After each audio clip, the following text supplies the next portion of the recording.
It was a night like any other at the Riverside General Hospital, until it wasn't. At around 8:15 p.m. on February 19th, 1994, paramedics wheeled in 31-year-old Gloria Ramirez. She was awake but incoherent, with a plummeting blood pressure and wildly racing pulse. Doctors and nurses sprang into action. They injected her with sedatives and even defibrillated her failing heart. But something was very wrong.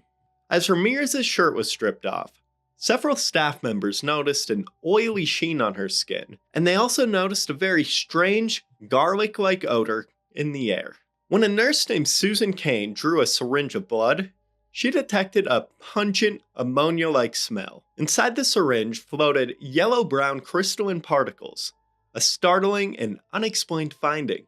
Throughout the emergency room, panic began taking hold. Kane cried out that her face was burning and she fainted. Within moments, another doctor and a respiratory therapist also grew dizzy and collapsed. The emergency room was hastily evacuated and cordoned off, with a makeshift triage set up in the parking lot. Outside, under portable lights, doctors cared for both patients and their stricken colleagues.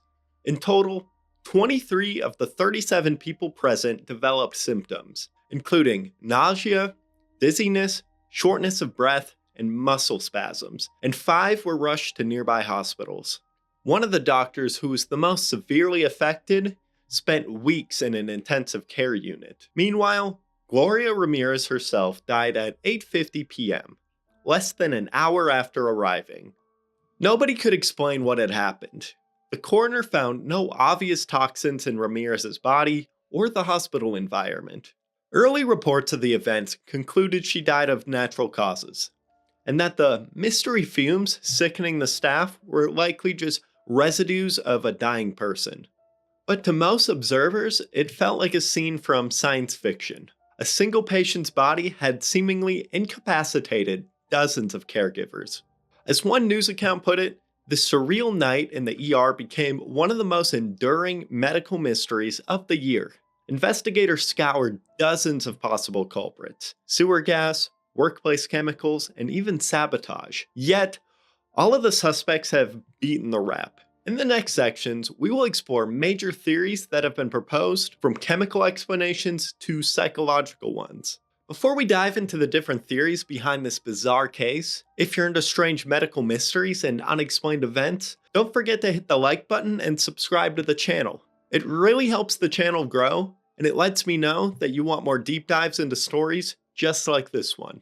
Perhaps the most famous explanation came from the forensic scientists at the Lawrence Livermore National Laboratory. They noticed that many of Ramirez's symptoms and the bizarre ER findings could be linked to one culprit: dimethyl sulfoxide, or DMSO. DMSO is a common solvent and topical pain remedy, used by some as a full treatment for acne. It has a distinctive garlic-like odor and leaves an oily film on the skin. The theory states that Ramirez had been self-medicating with DMSO. Under normal conditions, DMSO is relatively harmless. Once in the body, it oxidizes into, and correct me if I'm wrong and I don't pronounce this right, but dimethyl sulfone, or DMSO2. The Livermore team suggests that the high-flow oxygen that she received in the ambulance and the electric shocks of the defibrillation could have accelerated this chemistry. Crucially, DMSO2 can crystallize when warm blood is cooled, for example, when drawn into a glass syringe at room temperature. This neatly explains the strange, straw-colored crystals seen swirling around in Ramirez's blood vial. This hypothesis goes further. In this bizarre scenario, a final step may have turned Ramirez's blood into a deadly gas. The Livermore scientists stated that an electrical current, potentially from the defibrillator, or temperature changes could have converted some of the DMSO2 into dimethyl sulfate. Dimethyl sulfate is an extremely toxic alkylating agent. Its vapors are lethal in small doses, causing respiratory distress, convulsions, and tissue damage. The investigators reasoned that even a tiny amount of the gas off-gassing from the blood sample might have filled the room and sickened the staff. In support of this, They noted that Ramirez's blood contained unusually high levels of sulfate ions, the breakdown products of dimethyl sulfate. Lawrence Livermore formally presented this chain of chemical reactions in a forensic journal, calling it the most scientific explanation to date for the toxic lady case. It links the concrete clues, such as the garlicky smell, crystals, and the electric shocks, to a deadly mechanism. The Riverside County Coroner's Office even gave tentative credence to the idea that DMSO played a role. However, many chemists and even some doctors remain skeptical. Critics point out that converting DMSO to dimethyl sulfate inside a human body within minutes strains chemical plausibility. Indeed, Livermore's own analysis admitted the final step is entirely theoretical and unproven. It's also true that repeated toxicology tests on Ramirez detected no dimethyl sulfate itself, though Livermore argued the gas might have evaporated too quickly to catch. In short, the DMSO hypothesis is elegant on paper, but it relies on the perfect storm of chemistry that many experts find doubtful. As one pesticide toxicologist put it, the idea that a body would be holding back a chemical and with a needle puncture that it would come pouring out seemed bordering on the ridiculous. In the wake of the official investigation, stories and conspiracy theories flourished in the tabloids when a specially sensationalized idea emerged in 1997, when a local newspaper speculated that Ramirez might have been poisoned by methamphetamine lab chemicals. The basis is this: certain precursors used in cooking methamphetamine, such as household ammonia or related compounds, give off a strong ammonia smell. Since a pungent ammonia odor was noted on Ramirez's blood, some writers wondered if someone had mistakenly infused an illicit drug solution into her IV.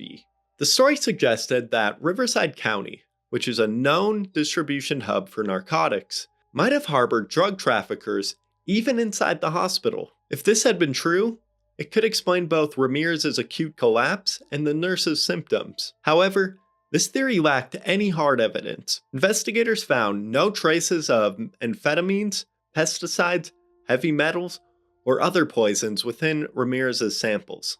With no lab discovered and no toxins confirmed, the methamphetamine hypothesis remains purely speculative. An altogether different explanation focuses on psychology rather than chemistry. Some experts argue that the entire episode may have been an outbreak of mass hysteria. Two state investigations by both California's Department of Health Services and by California OSHA ultimately found nothing physically wrong with the hospital environment or the patient. One official report observed that the pattern was most consistent with an outbreak of mass hysteria, perhaps triggered by an odor. California OSHA similarly concluded that only a few workers may have had real psychological reactions, while the rest likely succumbed to contagious fear after seeing their colleagues collapse. Mass psychogenic outbreaks have occurred in many settings when fear and stress run high. In this view, the odorous blood and crystals may have acted as a trigger, but not as a poison. The aroma could have put the staff on edge, but ultimately, it was psychological tension, not a hidden toxin, that swept through the ER. Instead, investigators found no consistent infection or poisoning pattern among dozens of symptomatic staff. As one CDC-trained investigator concluded, until the mystery chemical is identified and showed toxic, sociogenic illness will remain the probable cause. Beyond these main theories, dozens of wild ideas have been put forward. Some early media reports even asked if Ramirez might have committed suicide with pesticides, or if a malfunctioning sewer gas system in the hospital caused toxic fumes. Others pointed to Riverside General's checkered safety record, with past ventilation issues, chemical storage questions, and pondered whether an unrelated accident might have released a poison into the ER. No poison chemicals were found in Ramirez's body bag, no unusual lab chemicals were detected on site, and the hospital inspections revealed nothing amiss. The dimethyl sulfate chain reaction remains the only chemical mechanism with any scientific footing, but it is far from proven. The meth lab and other poisoning rumors have been decisively debunked by negative tests, and the mass psychogenic explanation, while supported by the investigators, is deeply unsatisfying to those who truly fell ill. So, what do you think really happened that night in Riverside? Was it a freak chemical reaction, mass hysteria, or something else entirely? Let me know your thoughts in the comments below, and if you enjoyed this video, don't forget to like, subscribe, and hit the bell so you do not miss the next mystery.